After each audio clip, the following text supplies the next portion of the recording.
할렐루야. 우리 성도님들 지난 한 주간 동안도 평안하셨습니까? 네, 오늘 또 우리 수요 말씀 데살로니가 전서 2장 13절 말씀 먼저 한번 보겠습니다. 데살로니가 전서 2장 13절의 말씀입니다. 봉독하겠습니다. 이러므로 우리가 하나님께 끊임없이 감사함은 너희가 우리에게 들은 바 하나님의 말씀을 받을 때에 사람의 말로 받지 아니하고 하나님의 말씀으로 받음이니 진실로 그러하도다. 이 말씀이 또한 너희 믿는 자 가운데에서 역사하느니라. 아멘. 하나님은 모든 사람이 하나님의 말씀을 듣기를 원하십니다. 또 이 말씀을 듣고 믿음을 가지고 믿으면 역사가 일어나는 것입니다. 여러분, 성경이 하나님의 말씀인 것을 믿으십니까? 아멘이시죠? 하나님은 우리가 이 성경을 어떻게 받아들이기를 원하실까요? 하나님은 우리가 이 모든 하나님의 말씀을 들을 때에 하나님의 말씀으로 받아들이기를 원하시는 거예요. 그러니까 오늘 데살로니가 교인들에게 사도 바울이 전해준 말씀, 하나님의 말씀을 그들이 어떻게 받아들이는가? 하나님의 말씀으로, 사람의 말로 받아들이지 않고 하나님의 말씀으로 받았다라고 이렇게 했어요. 하나님께서 인간에게 하나님의 생각을 알려주시려고 열어서 보여주시는 것, 감춰져 있던 것을 열어서 보여주시는 것을 우리가 계시라고 얘기합니다. 이 계시에는 일반 계시와 특별 계시가 있습니다. 일반 계시는 자연 만물을 통해서 하나님의 생각을 알려주시는 거예요. 그래서 우리가 이것을 일반 계시라고 해요. 시편 19편에 보면은 하늘이 하나님의 영광을 선포하고 궁창이 그 손으로 하신 일을 나타내는도다. 날은 날에게 말하고 밤은 밤에게 지식을 전하니 언어가 없고 들리는 소리가 없으나 그 소리가 온 땅에 통하고 그 말씀이 세계 끝까지 이르도다. 이렇게 말씀하고 있어요. 또 로마서 1장 20절에 보면은 창세로부터 그의 보이지 아니하는 것들, 그의 영원하신 능력과 신성이 그가 만드신 만물에 분명히 보여 알려졌나니 그러므로 그들이 핑계하지 못하리라. 일반 계시는 다른 말로 얘기하면 자연 계시인데, 이 일반 계시는 인간이 하나님을 충분히 이 자연에 있는 모든 것들을 보면은 핑계할 수가 없다라는 거죠. 그리고 하나님께서 특별하게 또 믿는 사람들에게 특별 계시를 해주셨어요. 특별 계시를 우리가 헬라어로 아포칼립시스라고 합니다. 이 말은 폭로하다, 드러낸다 이런 말이에요. 그러니까 하나님께서 하나님 자신과 하나님의 뜻을 드러내는다라는 그런 의미입니다. 그래서 영어로 우리가 이것을 뭐라 그래요? 레벨레이션, 휘장을 열어 보인다 이런 뜻이잖아요. 그러니까 특별 계시는 하나님이 기적적인 방법을 통하여 자신을 계시하는 방법입니다. 그래서 우리가 성경에 보면은 하나님께서 하나님의 현현, 하나님의 이 나타나심을 꿈이나 환상이나 또 기록된 하나님의 말씀, 그리고 예수 그리스도까지도 여기에 포함되는 거예요. 성경은 여러 가지 물리적인 형태로 하나님의 나타내심을 기록하고 있어요. 창세기 3장 8절에 보면은 그들이 그날 바람이 불 때 동산에 거느시는 여호와 하나님의 소리를 듣고 아담과 그의 아내가 여호와 하나님의 낯을 피하여 동산 나무 사이에 숨은지라 이렇게 표현하고 있어요. 또 창세기 18장 1절에 보면은 여호와께서 마물의 상수리 나무들이 있는 곳에서 아브라함에게 나타나시느니라 이렇게 나타나심을 성경은 기록하고 있습니다. 또 출애굽기에서도 모세가 호렙산에서 떨기나무 가운데서 그 하나님을 만나요. 그래서 모세가 그 떨기나무 불꽃 가운데서 모세야 모세야 내가 여기 있나이다. 이렇게 하나님은 꿈으로 아니면 또 다른 모습으로 나타나시는 거예요. 창세기 우리가 28장에 보면은 야곱이 그 사닥다리 꿈에 본즉 사닥다리가 땅 위에 서 있는데 그 꼭대기가 하늘에 닿았고 또 본즉 하나님의 사자들이 그 위에서 오르락내리락 하더라. 그것을 보잖아요. 그리고 자기가 꿈을 꾸고 자기 형들에게 자기의 꿈 얘기를 했을 때 형제들이 그를 더욱 미워하게 되었다. 또 그뿐만 아니라 열왕기상 3장 5절 다니엘서에 보면 하나님의 환상, 이런 환상을 통해서 하나님께서 사람들에게 말씀하신 것을 기록하고 있습니다. 그러니까 하나님께서 하나님을 계시하는 데 있어서 가장 중요한 것은 특별 계시예요. 그 특별 계시의 한 형태가 그분의 말씀, 바로 성경인 거죠. 그래서 하나님은 성경 저자들의 이 문체와 성격을 사용하셔서 기적적으로 그들을 이끄셔서 인류에게 전달할 그분의 메시지를 정확하게 기록하셨다는 거죠. 그래서 히브리서에 하나님의 말씀은 살아있고 운동력이 있다라고 했어요. 하나님의 말씀은 감동이 되고 유익하며 교육하기에 충분하다라고 이렇게 말씀하고 있어요. 또 하나님은 인간들이 이 자연 계시와 꿈과 환상으로 혹시 하나님을 오해할 수 있기 때문에 하나님은 인류가 그분에 대해서 알아야 할 것들, 그분이 기대하시는 것들, 그리고 그분이 우리를 위해서 행하신 것들을 성경을 통해서 계시하기로 그렇게 결정하신 것이죠. 그래서 특별 계시는 하나님을 믿는 자녀들에게 꿈으로 환상으로 또 여러 가지 형태로 하나님을 나타내 보이시는 것이 특별 계시예요. 그 중에 하나가 바로 예수 그리스도께서 나타나신 거예요. 예수님께서 하나님이신 그 예수님이 인간이 되신 것이죠. 그래서 히브리서 1장 1절에서 3절은 이렇게 얘기하고 있어요. 옛적에 선지자들을 통하여 여러 부분과 여러 모양으로 우리 조상들에게 말씀하신 하나님이 이 모든 날 마지막에는 아들을 통하여 우리에게 말씀하셨으니 이 아들은 하나님의 영광의 광채시요 그 본체의 형상이시라.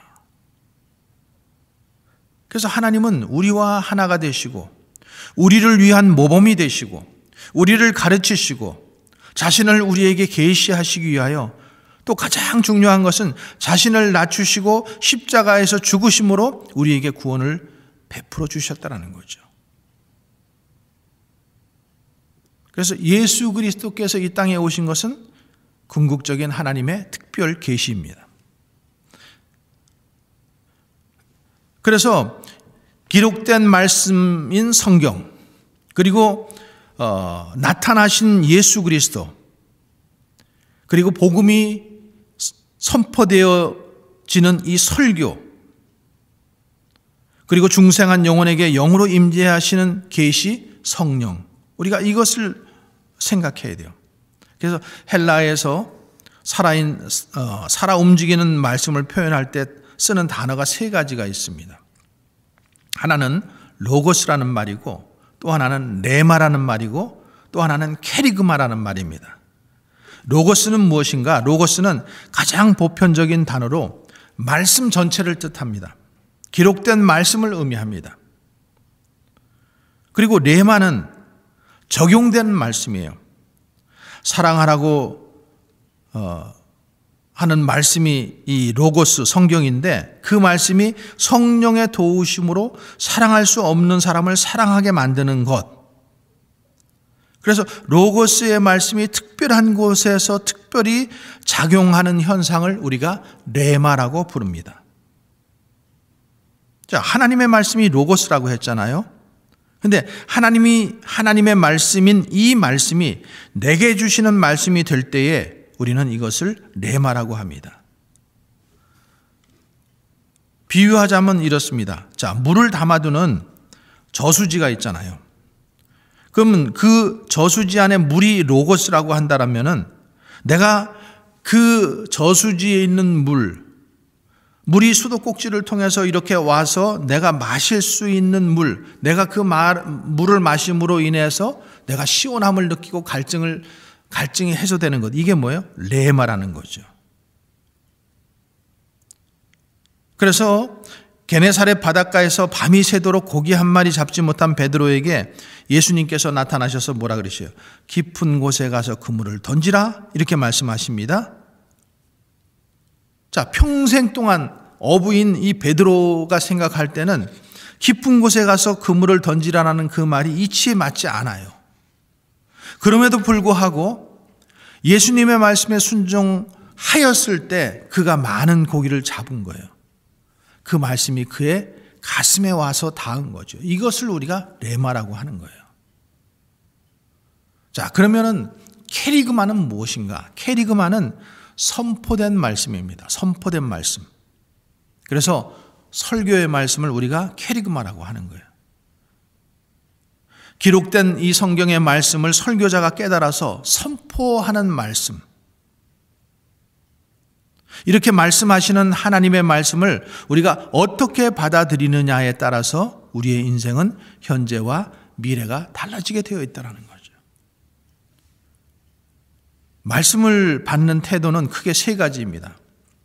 첫 번째로는 나와는 아무 상관이 없는 말씀으로 무시하는 사람들입니다.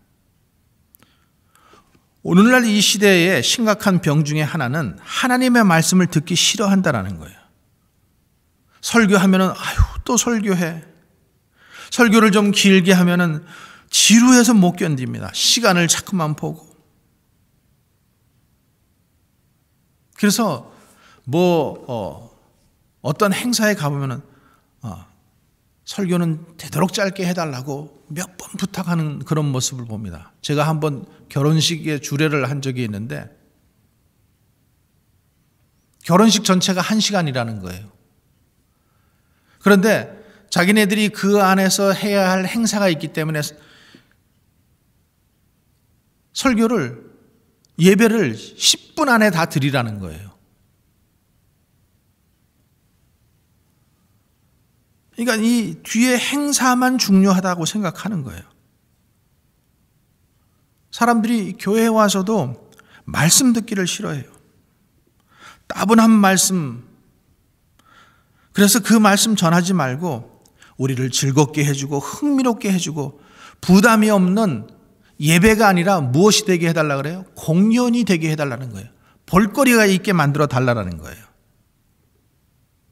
여러분, 아무리 화려한 건물을 짓고 아무리 음향시설이 좋고 조명도 좋고 수만 명이 모여서 예배를 드린다고 해도 거기에 하나님의 말씀이 증거되지 않는다면 그것은 진정한 의미에서 교회가 아닙니다. 교회는 진리의 말씀이 선포되어지는 곳이 교회입니다.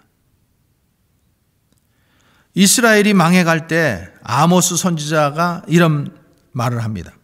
주 여호와의 말씀이니라. 보라, 날이 이를지니 내가 기근을 땅에 보내리니 양식이 없어 주림이 아니며 물이 없어 가람이 아니요 하나님의 말씀을 듣지 못한 기갈이라.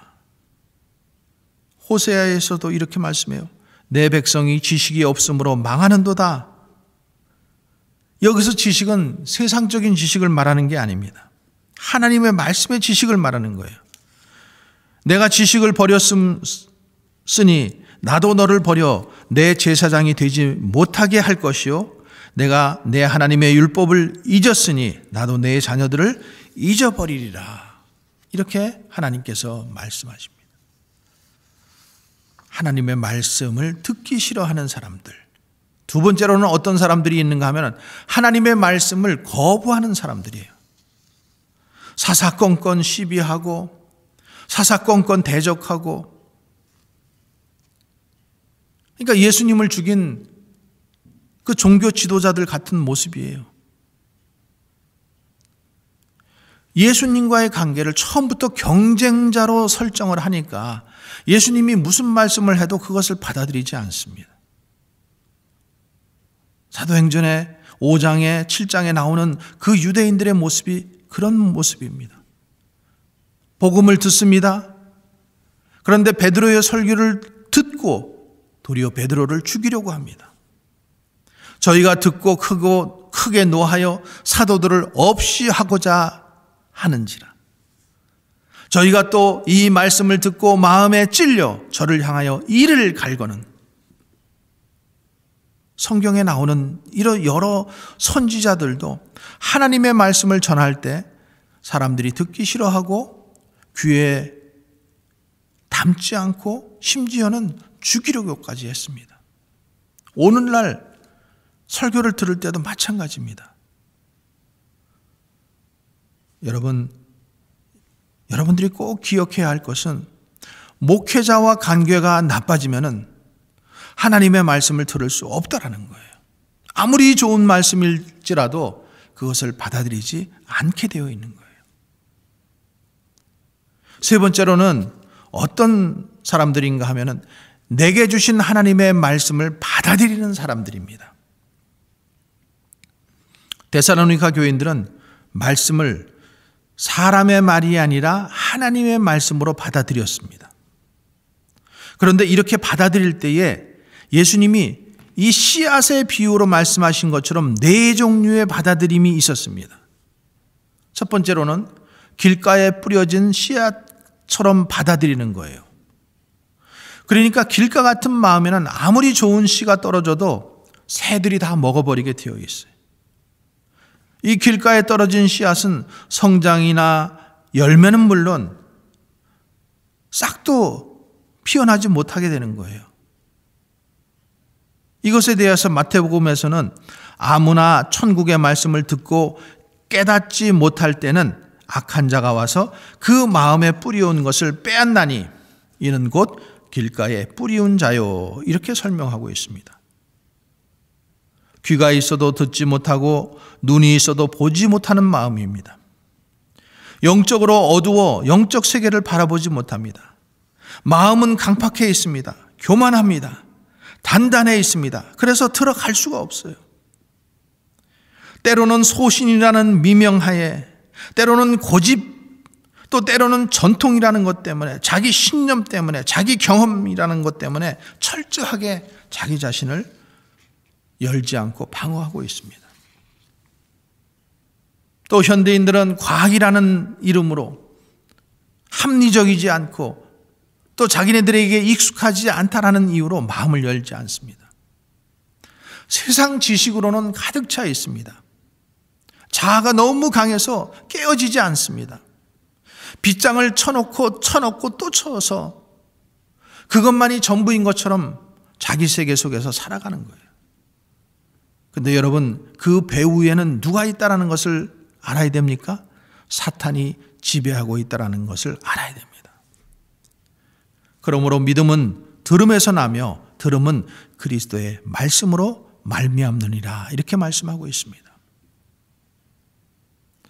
두 번째는 돌박 같은 마음으로 받아들이는 거예요. 그러니까 씨가 떨어져도 자라지 못합니다.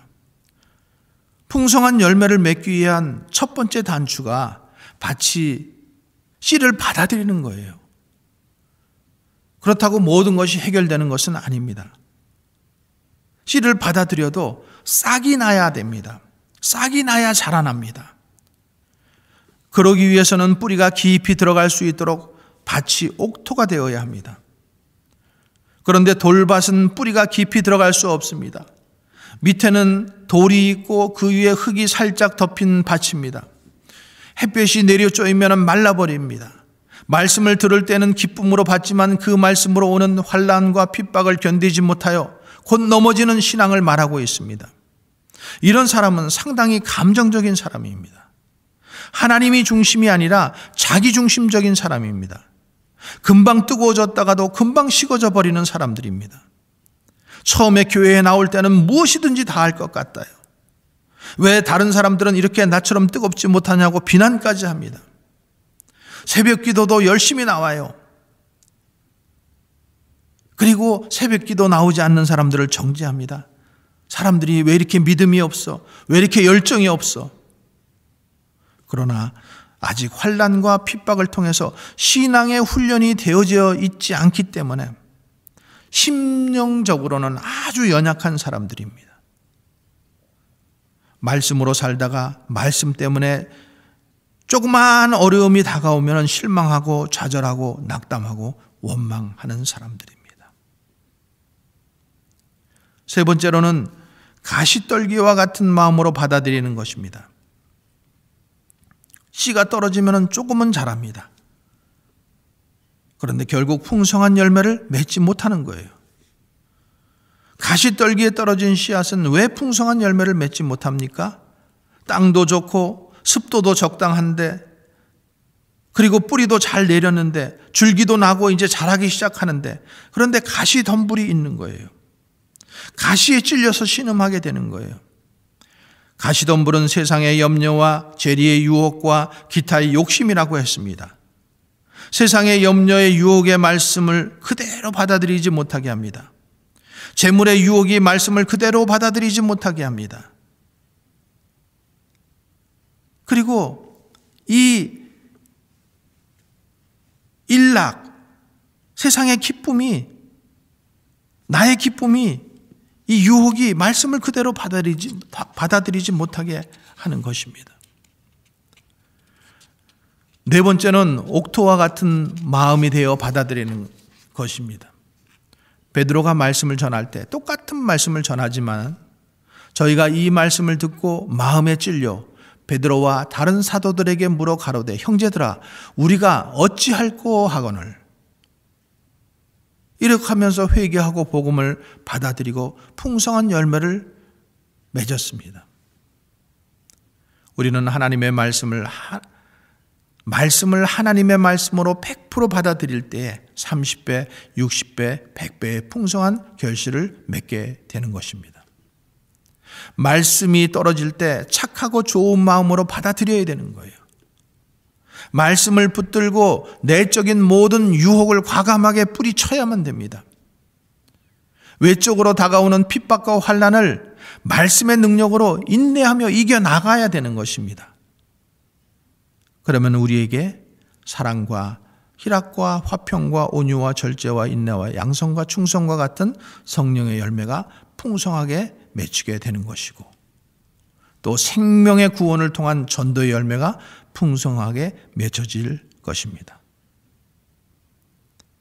하나님의 말씀은 내 수준에 맞지 않고 현실적이지 않게 보일지라도 그냥 그 말씀을 100% 하나님의 말씀으로 받아들이는 것입니다. 수고하고 무거운 짐진 자들아 다 내게로 오라 내가 너희를 쉬게 하리라 하고 이렇게 말씀하면은 모든 짐을 주님께 맡겨드리는 거예요. 너희 염려를 다 주께 맡겨라 이는 그가 너를 돌보심이라고 말씀하시면 쓸데없는 그 염려와 걱정 때문에 신음하지 말고 다 주께 맡겨버리는 거예요. 내 이성과 환경과 처지에 맞지 않아도 용서하라고 하면 용서하고 사랑하라고 하면 사랑하는 거예요. 너는 내게 부르짖으라 내가 내게 응답하겠고 내가 알지 못하는 크고 은밀한 일을 내게 보이리라 하고 이렇게 말씀하시면 무식한 것 같지만 부르짖어 기도하는 거예요. 항상 기도하고 쉬지 말고 기도하라. 항상 기뻐하라. 쉬지 말고 기도하라. 범사에 감사하라. 이것이 그리스도 예수 안에서 너희를 향하신 하나님의 뜻이라고 말씀하면은 조건 보지 말고 기뻐하고 기도하고 감사하며 사는 것입니다.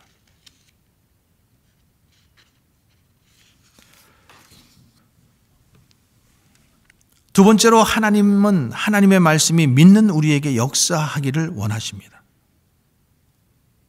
말씀은 우리를 괴롭히고 우리를 파멸시키기 위해서 주어진 것이 아닙니다.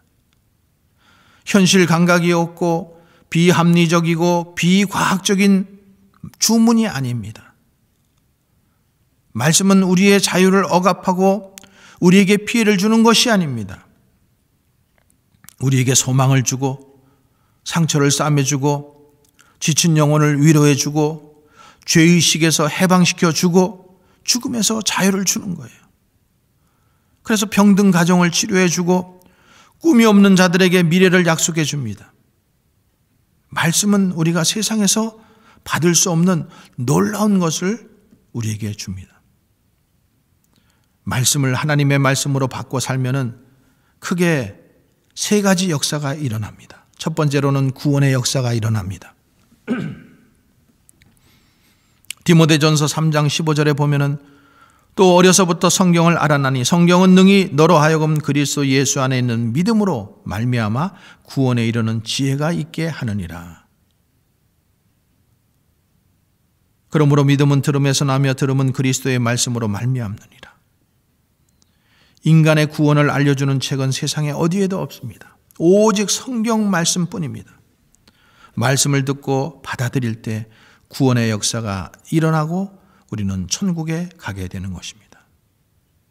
그래서 예수께서 내가 곧 길이요 진리요 생명이니 나로 말미암지 않고는 아버지께로 올 자가 없다라고 말씀하시는 것입니다. 둘째로 우리는 하나님의 말씀을 우리가 받아들이면은 인격의 변화가 일어나는 거예요. 첫 번째로는 구원의 역사가 일어나고 두 번째로는 인격의 변화가 일어납니다. 디모데 후서 3장 16절에 모든 성경은 하나님의 감동으로 된 것으로 교훈과 책망과 바르게 함과 의로 교육하기에 유익하다라고 말씀하고 있어요. 교훈과 책망과 바르게 함과 의로 교육하여 사람을 하나님의 사람으로 만드는 거예요. 온전한 그리스도인으로 만드는 것이 바로 하나님의 말씀인 것입니다.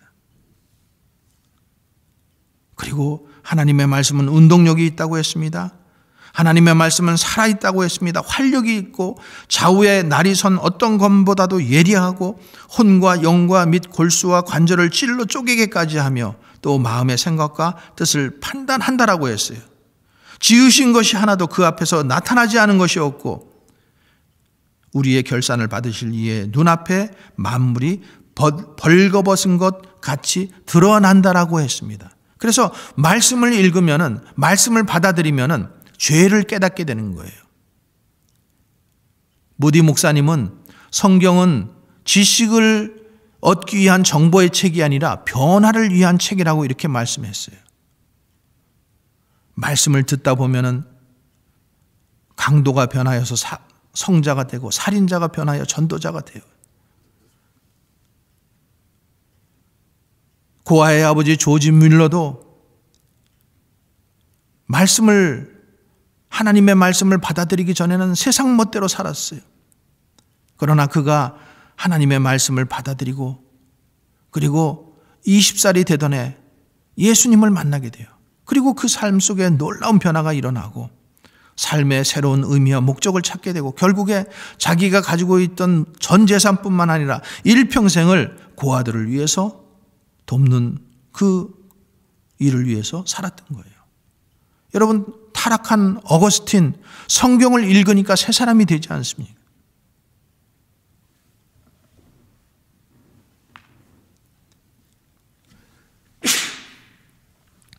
바이킹족이었던 스웨덴, 노르웨이, 스칸디나비아 이 3국이 그들이 하나님의 말씀을 받아들이니까 해적들이 변해서 신사가 되는 거예요. 온갖 죄악과 우상으로 물들었던 이 로마의 성경이 들어가니까 2000년 동안 엄청난 축복을 누리지 않습니까? 불모지의 땅 미국이 성경을 읽으니까 세계 사람들이 부러워하는 땅으로 바뀌지 않습니까? 세 번째로는 우리가 말씀을 받아들이면 사역의 역사가 일어납니다. 하나님의 사람으로 온전하게 하며 모든 선한 일을 행할 능력을 주십니다. 갖추게 하신다라고 했어요. 그러니까 말씀은 영혼을 소생시켜 주시고 지혜롭게 해 주시고 말씀을 우리를 기쁘게 해 주시고 눈을 밝게 해 주시는 그런 힘을 가지고 있습니다. 그래서 여호와의 율법은 완전하여 영혼을 소생시키며 여호와의 증거는 확실하여 우둔한 자를 지혜롭게 하며 여호와의 교훈은 정직하여 마음을 기쁘게 하고 여호와의 계명은 순결하여 눈을 밝게 한다라고 했습니다. 그러니까 죽음 후의 세계를 알 수 있는 거예요. 역사의 종말을 알 수 있어요. 행복한 삶의 원리를 알 수 있어요. 말씀은 우리로 하여금 죄를 짓지 않게 해줍니다. 말씀은 위로와 희락과 소망을 줍니다. 말씀은 우리에게 육체의 건강도 줍니다. 말씀이 옥토 같은 마음에 떨어지면 30배, 60배, 100배의 풍성한 열매를 맺게 되는 겁니다. 내가 오늘날 내 행복을 위하여 내게 명하는 여호와의 명령과 규례를 지킬 것이 아니냐. 말씀을 들을 때 진정한 위로가 되고, 말씀이 고난을 견디게 해주고, 말씀이 삶의 활력을 불어넣어 줍니다. 록펠러는 33세에 백만장자가 되었고 53세에 세계 최고의 부자가 되어서 시카고 대학과 12개의 종합대학, 그리고 12개의 단과대학, 연구소, 이 모든 것들을 사회에 다 기증하고 4,928개의 교회를 지어서 하나님께 바쳤다고 했어요. 그의 인생에서 세 가지 역사가 일어났다라고 그는 말합니다. 첫 번째, 가장 가난했던 사람이 세상에서 가장 큰 부자가 되었고, 두 번째로는 역사상 많은 돈을 사회에 돌려줄 수 있게 되었고, 세 번째로는 98세까지 장수를 누렸는데 이빨이 하나도 썩지 않고 깨끗하게 살다가 죽었다는 것입니다. 그가 젊었을 때 그를 사랑하던 여인조차도 이 남자가 장래가 없어 보인다며 떠나버렸어요. 그런 사람에게 하나님의 말씀이 들어가니까 그를 기적적인 사람으로 만드는 거예요. 그는 주일을 하루도 빠지지 않고 지켰습니다. 성경을 매일같이 읽고 하루를 시작했습니다. 그리고 항상 어머님이 말씀하시는 것처럼 오른편에는 11조, 왼편에는 주일 헌금, 그리고 교회 맨 앞자리에 와서 앉고 목사님과 절대 싸우지 않고, 늙어서는 눈이 어두워지니까 성경을 읽을 수 없게 되니까 성경 읽는 사람을 따로 채용해서 성경을 끝까지 들었다라고 합니다. 성경의 힘으로 꿈을 이룬 링컨 대통령, 존 버녀는 성경을 읽고 예수님을 만나서 철로 역정을 지었고, 핸델과 베토벤은, 또 톨스토이와 도스토예프스키는 이런 위대한 예술가는 성경을 읽으니까 그 성경으로 말미암아 그들이 예술로 승화시켰던 거예요. 마틴 루터는 로마서를 읽고 종교개혁을 단행하고, 데이빗 리빙스턴은 마태복음 말씀에 감동이 되어서 선교사가 되어서 아프리카에서 자신의 몸을 다 일생을 바치는 그런 선교사가 되었어요. 사랑하는 성도 여러분, 성경이 하나님의 말씀인 것을 믿으시기 바랍니다. 하나님은 우리 모두가 말씀을 들을 때에 하나님의 말씀으로 받아들이기를 원합니다. 말씀을 거부하지 마시기 바랍니다. 말씀을 무시하지 마시기 바랍니다.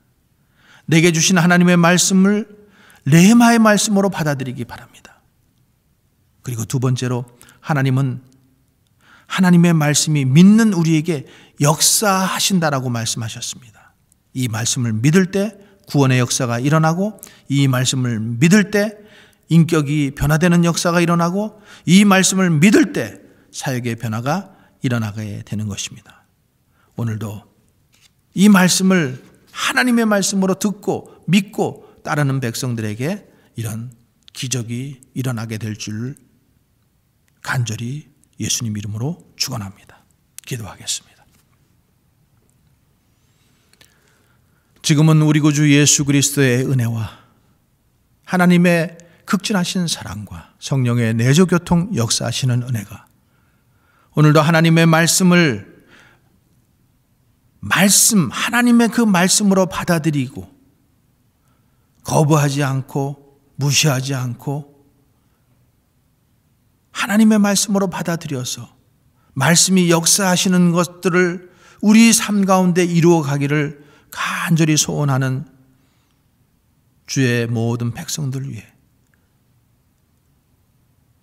오늘도 살아서 역사하시는 말씀이 구원의 역사가 일어나게 하시고 인격의 변화의 말씀이 일어나게 하시고 사역의 변화가 일어나서 기적적인 삶을 살아가기를 간절히 소원하는 주의 모든 백성들 가운데 이제로부터 영원까지 함께 하시기를 간절히 축원하옵나이다.